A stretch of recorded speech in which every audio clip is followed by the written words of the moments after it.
Welcome to our I Am Workshop Conversation Series, a transformative journey designed to inspire self-discovery and ignite your creative spirit. With your hosts, Anna Maria Davalos, Maria Lanes, and Maclovia Martel. Vibha Miller is a global human resources leader dedicated to cultivating cultures for people and organizations to thrive. With experience spanning top corporations like Macy's, Goldman Sachs, and Discovery, as well as nonprofits such as the Nature Conservancy and PBS NewsHour, she blends business acumen with a passion for purpose. A Harvard certified executive coach at NYU Stern MBA. Vibha's superpower is language, connecting people across cultures with empathy, curiosity, and joy. Welcome to our show, Vibha. Thank you. Welcome. Thank you for coming. Thank you so much. I'm so honored to be here. We're very honored. We're very honored to have you. So this is my first question.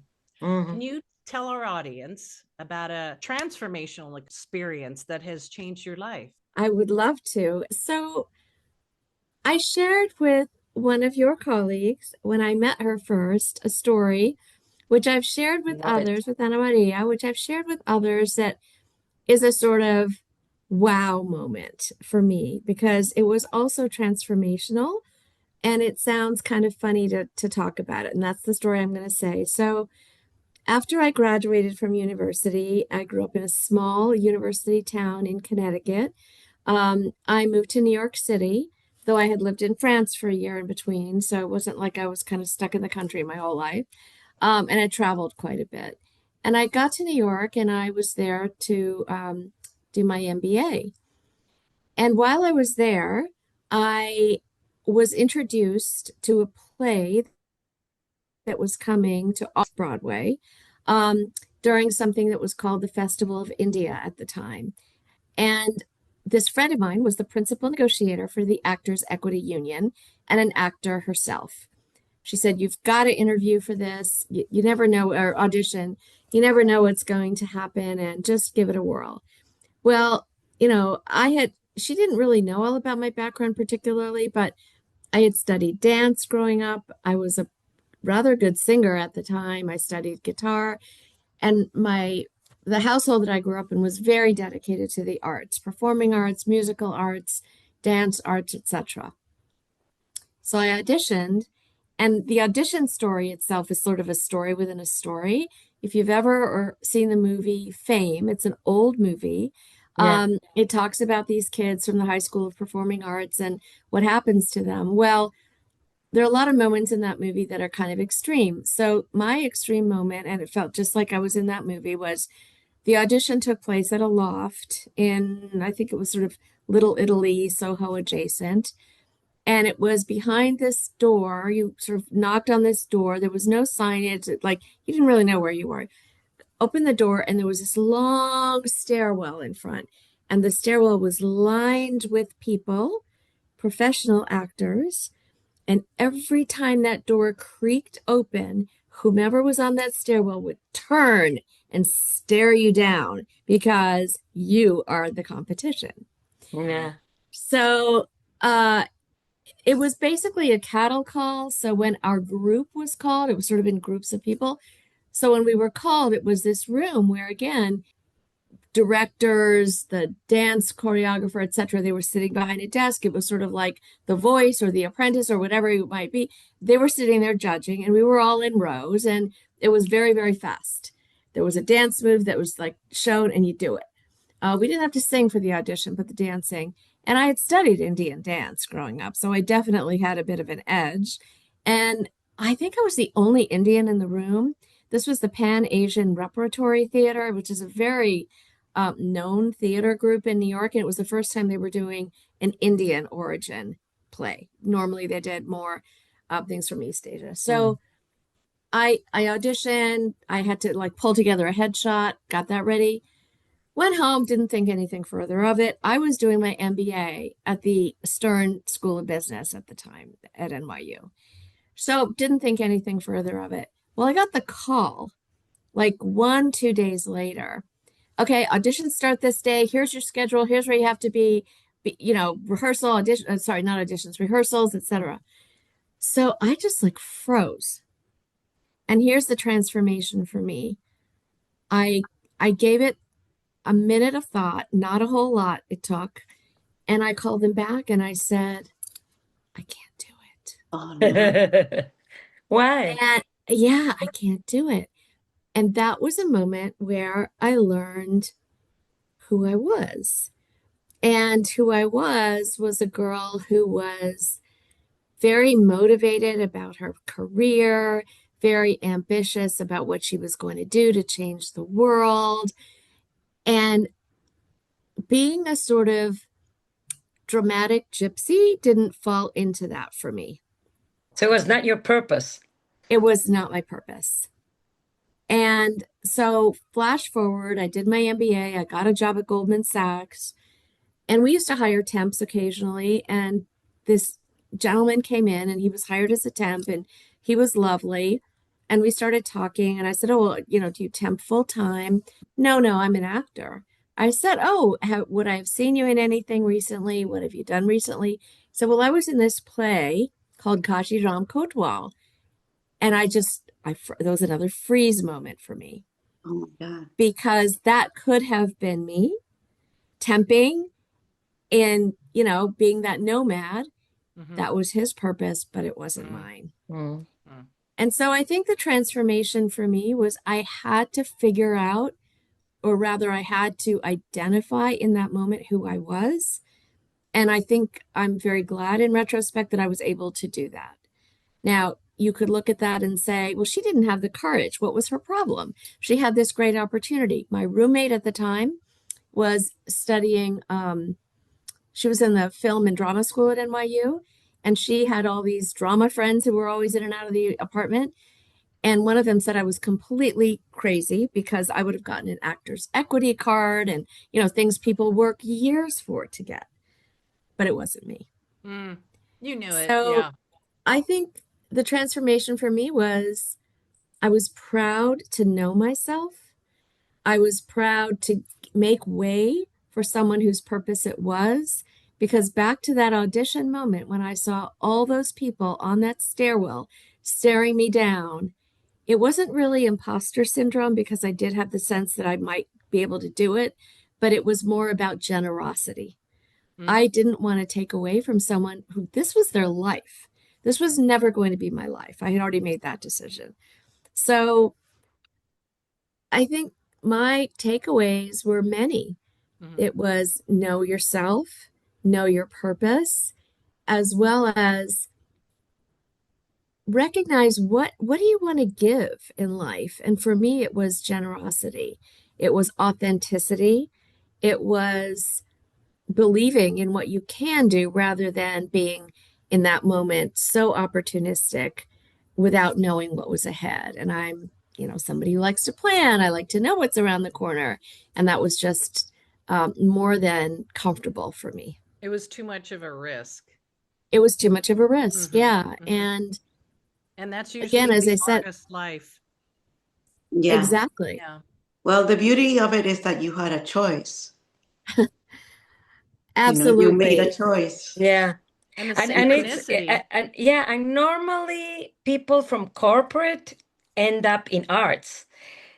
Viva, your story is completely different. I mean, you had that chance because some people, many people start studying our business or corporate and they end up doing something completely different. In your case, it's fun how you went into the corporate from the arts. So you might have, I don't know, I was in the Birkman with you in the mindset Birkman. Remember, you must have the both sides of the brain. The left side and the right side. And that's how Lolly is. We were just talking with Lolly about that, and it's very interesting. So you have that creative part in corporate, right? Yes, that's right. And I mentioned, and thank you for sharing in my intro, that I consider language to be a superpower. I have a very good ear for languages. I really ought to be speaking 5 or 6 languages, like probably Ana Maria you do, or maybe Loli, but I don't know. But I'm I can hear things. So I can hear accents. If I've heard an accent, I can really identify where someone's from easily. Oh, there's another story I can share. Mm. I was recruited to be a spy. Oh, Yeah. Oh, wow. yeah. Oh, Yeah. I I'm love it. doing a documentary on a Mm. woman who was a spy. Yeah. Ooh. Yeah. Ooh. Yeah, again, the interview in that case itself was very surreptitious and scary. And this was straight out of college. And I said, no, this doesn't seem legit. What year was this? Oh my God, I'm not going to tell you. It was a long time ago. It was way before any of you were born. Well, how did you get No. It was No, where are you? 1983. Where It was 1983. Yeah. how did I you was get someone to ask you to be a spy? So that was sort of my what's the word? My headline. It was a little bit more, I guess, if you will, pedestrian than that.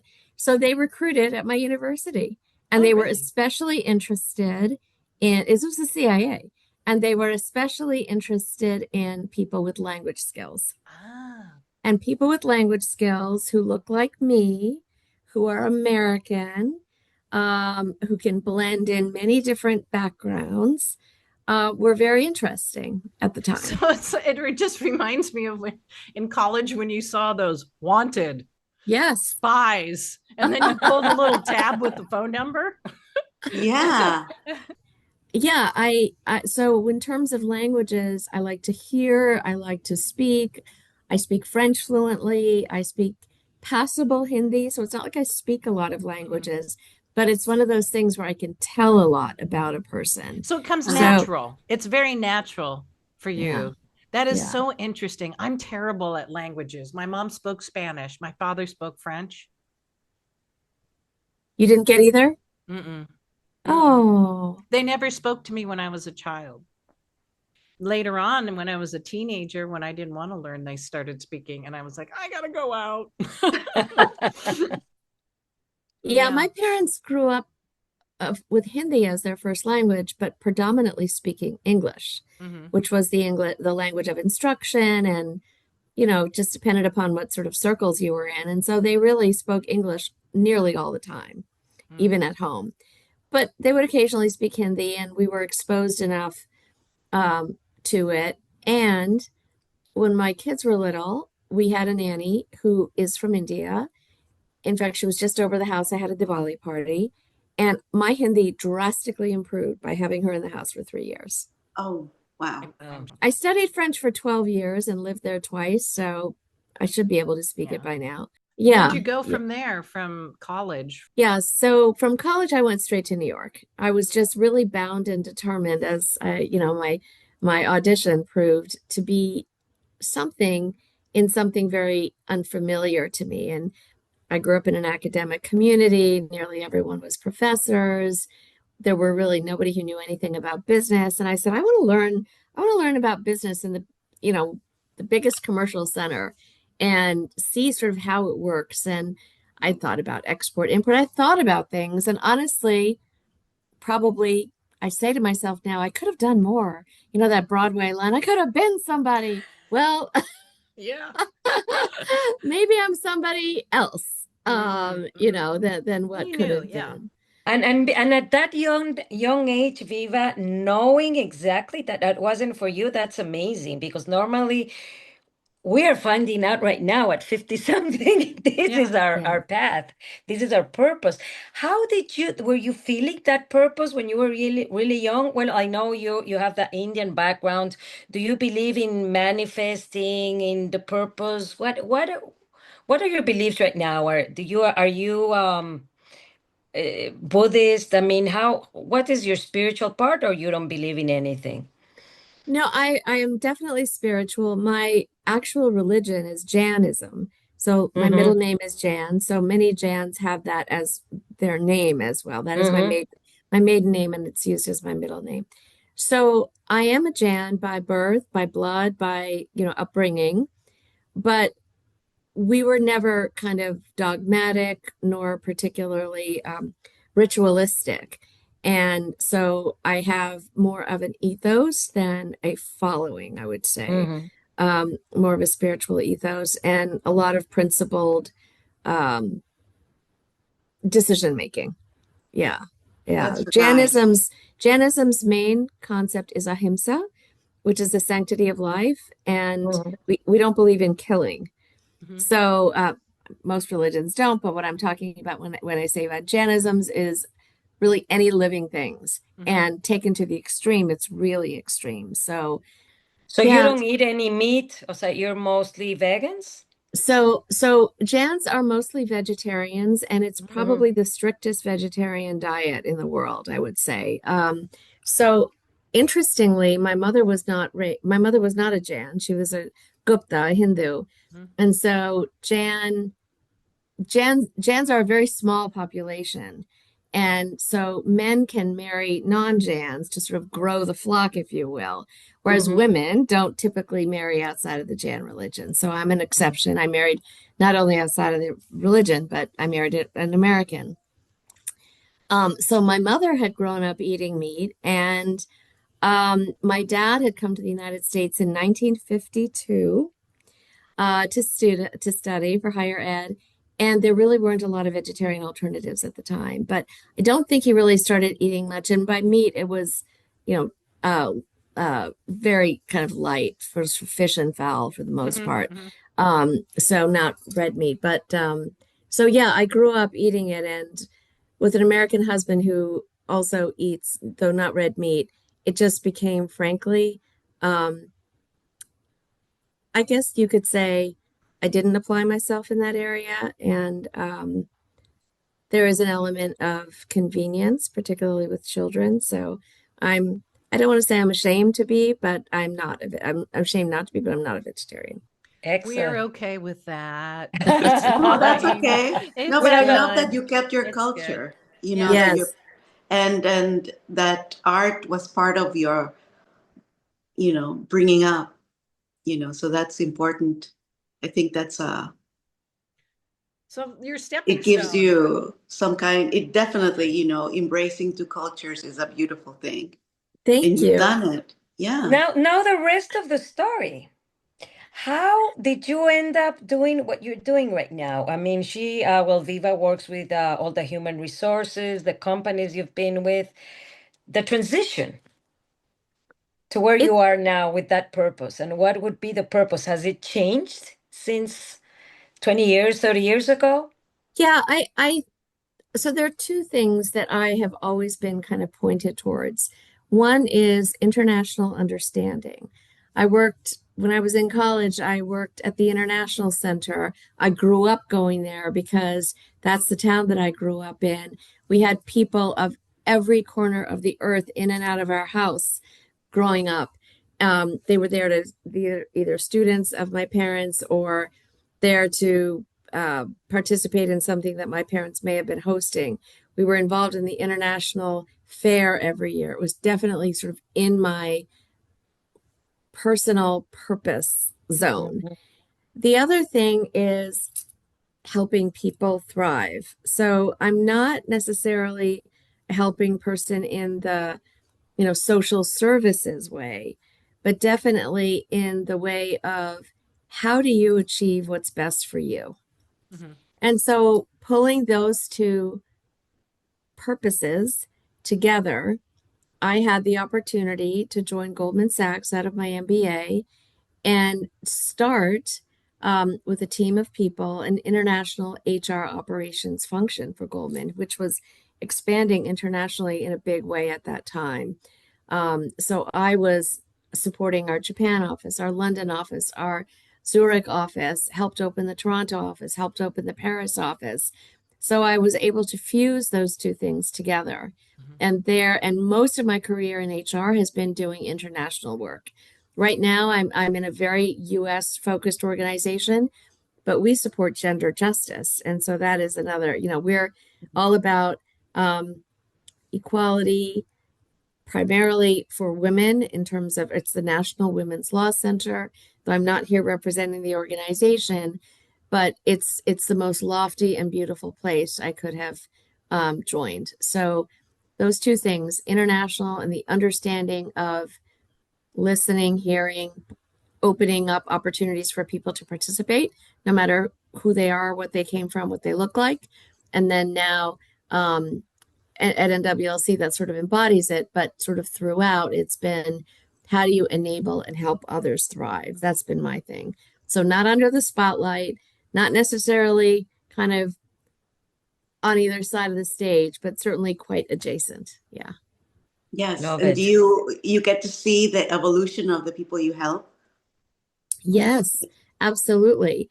And even the people whom I've hired, whom I've mentored, and how they've grown in their careers. And, people from decades ago still come to me for advice or guidance or a referral for a new job because, I just attended an event this week and it was put on by two firms, JP Morgan and One Digital. And I was just about to sit down, and this gentleman came over to me and he said, I know you. And then he proceeded to tell me the context in which we had met previously.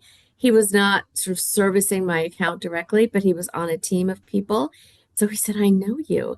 And it just felt, I don't know, I felt great. I felt like he wanted to connect in Uh-huh. person because previously it was on Zoom and it was very lovely.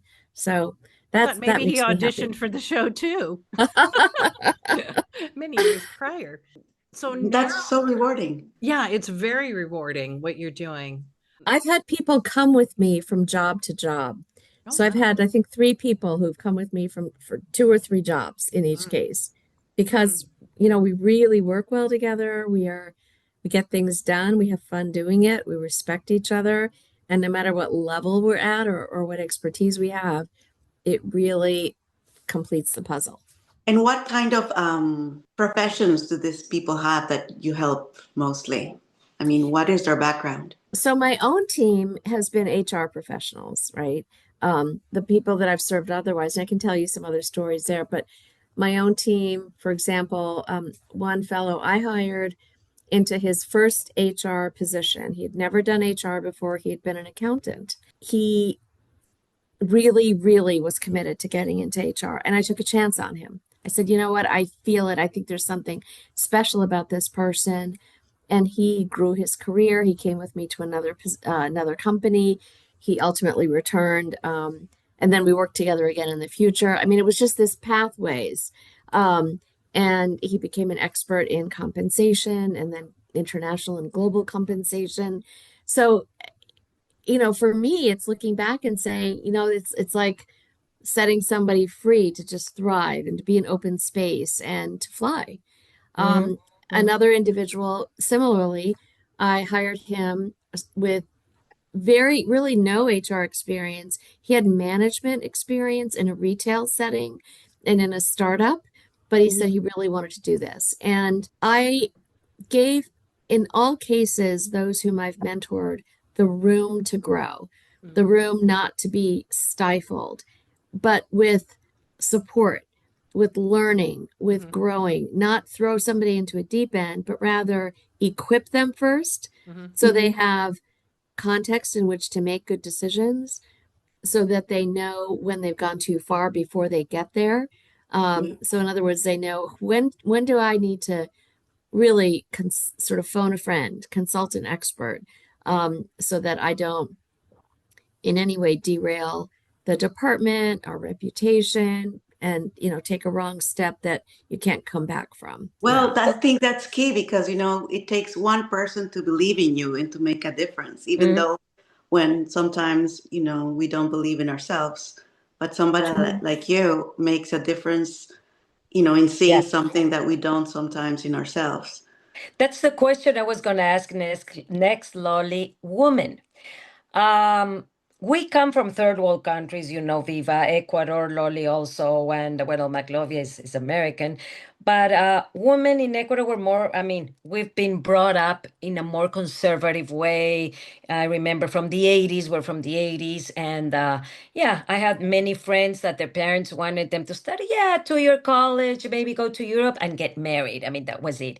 How has that changed? How are you coaching women to believe in themselves? Because you see, it's hard to find a woman that has become a millionaire or a billionaire. It's always the husband.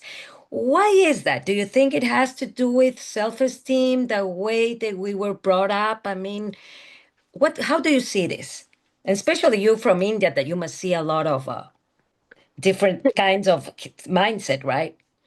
It's a very complex question that you've asked, and I Mm-hmm. don't know that I can give you some observations, not even necessarily opinions.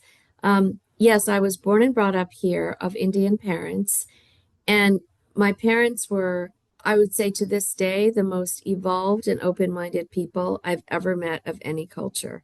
And it's extraordinary. It's really extraordinary. So they didn't put limits on my sister and I. So they had two girls, on my sister and I, as many other of their counterparts of that era did. And, I've got friends who were just much more formulaic and much more restricted by their Mm-hmm. parents. But I think, so that was very special for me personally. But more generally, our organization, the organization that I work for, we are all about everything from bodily autonomy to, you know, uh, not giving into patriarchy, to speaking up and speaking out and being who you are, no matter who and what that is. There are so many gendered stereotypes and limitations for women in all cultures. I mean, even in the most evolved Western European cultures, you see it. It's there because I think primarily it's because of childbearing, and who's going to take care of children. Most societies don't do that very well. So that duty primarily falls to women. That's my feeling about like why are women sort of still held back? Because a woman who wants a child who wants children, that's a commitment that's going to take her away from what she might be pursuing as her priority, and that becomes her priority. Not to say that men don't participate, not to say that they can't be very capable and able and willing partners, but there's just a huge, huge burden and joy that a woman faces that a man will never face when it comes Mm-hmm. to childbearing. Yeah. I really do believe that. And Yeah, emotionally and physically. exactly, it's the physical piece that that's biology. That's our species. But as far as how women, what opportunities they have, I've actually looked into a couple of women recently. You may know of the former CEO of PepsiCo, Indra Nooyi. She has a sister who I just learned this. She's a corporate executive, but as well, she's a singer of Indian classical music, and she's coming to Wolf Trap. So here I am at home. I got the flyer for Wolf Trap, Center for the Performing Arts, and I see her listed in there. And I went online to look at it, and lo and behold, she's a sister of Indra Nooyi, who was, of course, a very, very influential and successful Indian American, born and raised in India. This is her sister. And sort of scratching my head, like, how did these two sisters who grew up in South India in a sort of, nice but not over the top circumstances, how did they come here and sort of take over the world, in their spheres? And I do think that there's something about education as a key thing, which is now under a lot of debate among young people now who see many tech experts who've started up companies and who've dropped out of college, and they don't need school anymore, they think. But for women, I think it's a big confidence boost. And if you combine education with open-mindedness and hard work, to get anywhere, you have to be resilient. You have to break through barriers, and you have to understand that they're going to be there and not let them limit you. And you have to deliver. So I think that's an example of people who had the right enabling conditions in order for them to deliver. Yeah. More generally, I would just boil it down to education and an open-minded upbringing. Yep. Yeah. It's so important to believe in yourself, Totally. right? And Yes. And not to parents and hear parents. the opposition. I'm an artist. I studied art, and I ended up in the telecom world. And I used to work with our programmers who were all from India. Ah, okay. And they used to look at me so funny because I had an art degree, and they would say, "Why did you study art? Why did you waste your time? How Mm, did you end up here?" Because I was, life sometimes put you in a situation where you just have to learn, mhm. right? So basically, one of our customers, he asked me, "Why did you study?" And I said, "Art." And he said, "I understand now how, the projects go so well with you. And it's because artists are taught to see the invisible. Yeah. Oh, They And are now with taught the to see AI, the yeah. unseen, and you can see the whole picture, while other people only see a small part of it. So And I since you think have this your creative sensitivity side of you, also. are you able to see the whole picture?" that's beautiful. I mean, artists are visionaries, Hmm. and Mhm. programming is generally fairly tactical. So tacticians are not going to necessarily see the whole. They're going to know their piece of it. Yeah. Wow, that's beautiful. Yeah, and you would Thanks. love it, Viva, what we're doing with Maclovia and Lolly, because you know the Bergman. We start with the Bergman, that it would be the left brained, and we end up painting, meditating, and mindfulness with Lolly, and doing that transformation that there's no good and bad. I think Lolly can explain a little bit more, but we started our first workshop actually was in Lolly's Ranch right now, and it was amazing because Yeah. especially for companies. I mean, it was like, why are we painting? It's Well, to work at you this part know, of the brain, right? right. I mean, because we don't use that side of the brain sometimes. And when you use it, when you open up the gates for creativity, that will make you a better worker because then you can envision a better solution to your programming or whatever you're doing. Hmm. So that was a lesson I had when I was working with them. And I said, look, it's looking at things in a different way. And that's the exercise of what art. So, since I know that you were in the acting in this, you have this in you, Yes. Mm. and that's what makes you different from most people because you can see something else. Out of the box So It's thinking. also that a form of meditation when Mm, you're creating and focusing, and you lose time, you lose yeah. What does you it feel lose when you're yourself. dancing You and lose you're yourself in into it. that zone? Writers, artists, musicians, they lose themselves in the art. And that is it's addicting. Once you totally. yeah, and Yeah. dancers as well. As my mom was, she loved dancing and it made her a completely different person because she was very shy. But Oh, when she danced, she was completely different, I think She that's flowed. another I think that's another great example of sort of my thing about that wasn't my thing when I got that opportunity to act in New York off Broadway. And by the way, I saw the play and it was fabulous at the end. But I think knowing yourself and knowing how you can bring your gifts to the circumstance, but also not limiting yourself. So your mother perhaps studied dance for a number of years, whether or not she became or was a professional dancer kind of isn't necessarily the thing. It's like Mhm. you, Loli, working in telecom, bringing in artistic vision to what's otherwise a very tactical and transactional sort of endeavor. I think that's really beautiful. Just realizing that you can bring your gifts in ways that might be non-traditional. And you're not losing yourself if you're working in telecom as an artist. And it's not a waste of your skills or your time. It's a way to use them differently. That I believe. Yeah, everyone's different, and that's the beauty of it. And if you have these different No, and if mindsets come you're together, right, if your higher ups understand this gift within you, it can Mhm. improve the company, you know, in so many ways. It's a benefit to have people open like that. And they'll truly be happier once they open up about this gifts that they have and that how they can be used together with whatever they're doing. And I also believe that so much of who we become is shaped from our childhood.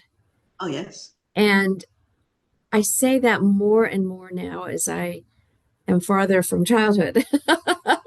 Every day, every year, when you realize, okay, I think this way. Why do I think this way?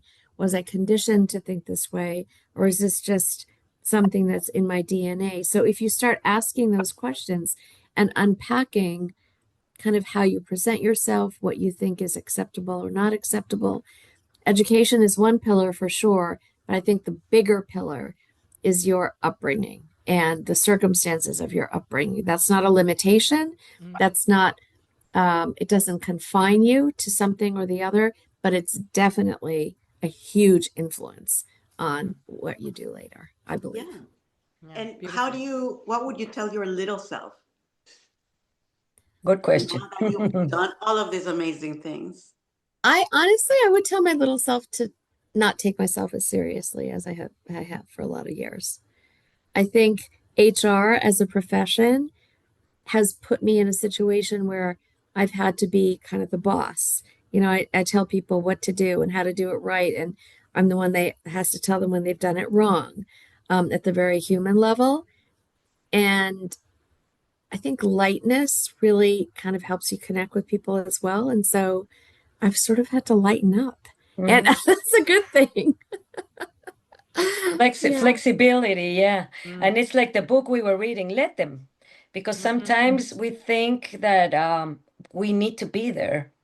And no, the world keeps on going. So it's just, we're not, in Spanish, we say indispensable. In English, Yeah. what would the word would be? Indispensable. Indispensable. Indispensable. Yeah, the same. It's true. We are all replaceable. So what's not replaceable is your own gifts. And Yes. and not to lose those gifts, you want to have made a difference in a way that people will remember you. What is We your usually message? ask this question, What is Viva. your message, Vibha, for humanity? I think my message for humanity, that's a bigger question than I expected to answer. So I don't really want to wing it. I have to be thoughtful about this because it's big. For humanity to be sort of bigger than the sum of its parts, I believe that each person um, needs those enabling conditions to thrive, and you have to fight for that. And there's so much that so many people don't have, and so much that others do, that for humanity, recognize if you're privileged, if you are not struggling, that you put your humanity hat on and recognize that there are so many other people with talents and gifts and they deserve a shot. So I think humanity needs to lighten up Uh-huh. and recognize that ideas can come from up, down, sideways. They can come from whatever you look like, whatever accent you speak with, whatever your origin story is, and to recognize that only by really activating um, our population can we be better than what we are as individuals. That would be my message to humanity. No, that's So we should beautiful. work together as a collective. Yeah, Yeah, like one. back to my international understanding, Yeah. back to showing up as yourself, Mhm. knowing yourself. Um, I think the reality of that, that's very aspirational. Right now, I think it's quite theoretical because of the tough situation much of the world is living in. But that is my aspiration, that we can actually be in a more idyllic society overall where those special things about a culture in Ecuador, if you're going to have biscoches and you're going to have But whatever you're, and you Look know, at you. you've gone to the Andes and you know you're doing something fabulous in the Amazon, like be that, and no, don't be like, oh, I want to be, you know, I want to look different, I want to be different, I want to whatever. So I'm getting a little bit garbled in what I'm saying, but I think the takeaway is don't get in the way of each other. Figure out how to get the best out of each other. Mm-hmm. Mm-hmm. The three of us. That's what we. Yeah. Yeah. That's Yeah. beautiful. Because we're working as a team, and each of us are different. Yeah, we're But very it's different. yeah. Not very different, but we're different. Yeah, but sometimes we get on the way of each other. It's like, okay, let's start. But we Yeah, but understand it's each amazing. other.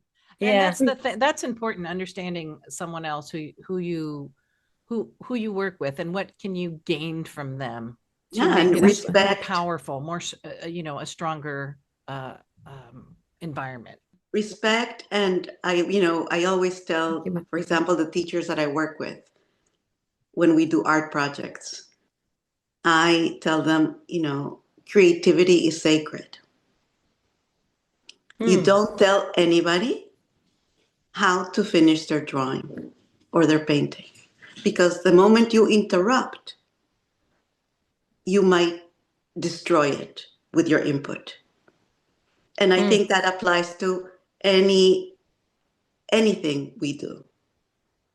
Because when I say a programmer might have an incredible idea and you still not do that, that can be, that's interruption. And anything that we do is sacred. And if somebody else doesn't have the vision to see it, it does not mean it cannot be done.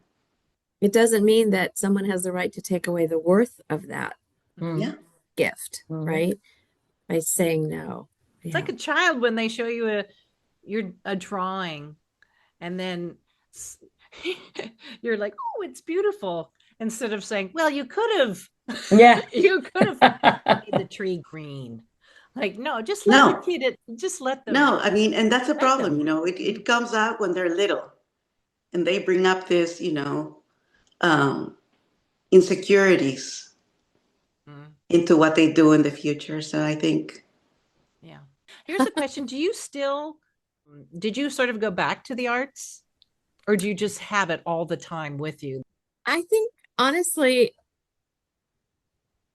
there's a training in drama, and I did act in college. So there's a training about being intentional with your words, back to words, being careful, being deliberate, and sometimes, let's face it, the business world is a drama. Mm-hmm. Oh, yes. And so, especially HR. yes, Oh, exactly. HR, the conflict management. So I didn't go back to it specifically. I used to play classical guitar, actually. I was trained in the Carcassi method. It's a Spanish classical guitar. So I'm determined to get back to that at some point. I wasn't bad, actually. So my teacher, good. Well, my teacher was really upset when I quit, but you know that my glove is also a singer, and yeah, she has I have the right brain thing going. Yeah. How beautiful. The right brain. My business sense is not very good. Well, it takes a team. You've got the right team with you. You'll be fine. I think we have something fun for you, Viva. Maclovia has angel cards, and it's fun because she always shows one to our guest, and it coincides, right, of what we were talking about, and it's a message for the guests. So it's her angel cards. I have angels of abundance. Oh. Or I have. You have to choose. Daily Viva. guidance from your angels. Which one do you want? Oh, what does the angel of abundance? What does it? It of course, we want abundance. Abundance. You want money, money. This one. This one. I think I like that one. Okay. Yeah. Okay. I think I can get daily. We're gonna follow you. I'll go with daily affirmations. We always say, what are we gonna do with the money in? It's like, okay, we were buying a car, but now we're So I just kind of shuffle and then I see which one falls out. What is that? I gotta put my glasses on for this. Okay. We can't see it. We can't see it. What does it say? Pay yourself first. Oh. I'll tell you what it says. Make yourself your most important financial obligation by setting aside a portion of your income every time you are paid. Yep. This loving form of self-care ensures that you'll have savings to invest in your present and your future. I have another one that fell on the floor. I think she's spending more than she's supposed to. Or or you're not saving for yourself. Let's see. That's I fun. don't know. These might be for Okay. me. Okay. Savings again. Oh, It says savings. wow. Savings. What is the title? Savings. Savings. That's just it. Savings. Okay, what does it say? As you it's like the other one. As you consistently save for your future is saved. You do your future self a big favor as you consistently set aside present funds. This is a part of your self-care and path to feeling secure as you focus upon your life's purpose. Those are very appropriate for an HR person because that's Yeah. something that we have to teach Yeah. our employees. Yeah. Ah, see, there you go. You can just use these cards next time you have to train someone. Yeah. Those are great. Thank you. Those are fun. Yeah, we Vibha, always thank do that. She you. loves to do Yeah, the you angel should put it in cards. your front door. Yeah. Take a card. And it's funny because it's Maclovia uses the ones that fall for our guests, and it's been amazing because it always comes out the message or something we were talking about. This time we were talking about business and corporate, and Yeah. we got two This corporate one cards. woman, her message to humanity was acceptance, right? And then Yeah. I did the angel cards, and the card that fell out was acceptance. Wow. Yeah, it was very interesting. Cynthia, right? Yeah. Yeah, Cynthia. Yes, I need the balance of somebody else. You know, you are thriving in what you do. Yeah. Coming from your transformational moment into knowing what your purpose is at a young age. I love it. Thoroughly enjoy having you. You're fantastic. Thank you really so love you. much. Yeah.